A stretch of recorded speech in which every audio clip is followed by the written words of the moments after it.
Mielos moterys, su dideliu džiaugsmu ir nekantrumu kviečiu jūs sužaisti naują transformacinį žaidimą, kuris vadinasi Moterų rato alchemija. Iš kur čia pas mane tiek džiaugsmo ir entuzijazmo jį skelbiant, ogi mielosios šito žaidimo autorė aš esu pati.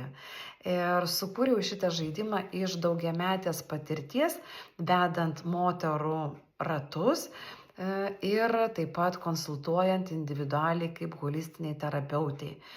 Ir dar didelis džiaugsmas, kad jisai gimė iš seserystės. Mes sukūrėme šitą žaidimą kartu su mano seserim Gintarė Markevičienė, kuri buvo atsakinga už žaidimo dizainą.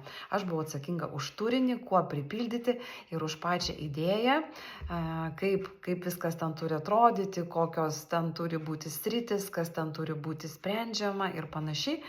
O Gintarė, mano sesuo irgi Gintarė, buvo atsakinga už dizainą. Gavosi tikrai labai įdomus, geras, prasmingas, gilus ir giliai transformuojantis žaidimas, kuris apima 7 pagrindinės gyvenimo sritis, susijęs su 7 čakromis, susijęs su taro arkanų sistema, taip pat su šiuolaikinė psichoterapija ir psichologija.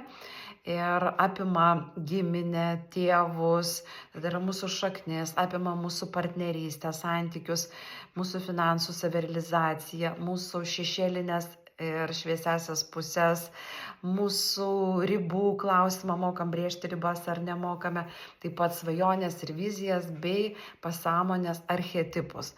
Taigi tikrai žinokit įdomu, tikrai verta, sekite reklamą ir sudalyvaukite ir gaukite atsakymus į jums svarbius klausimus.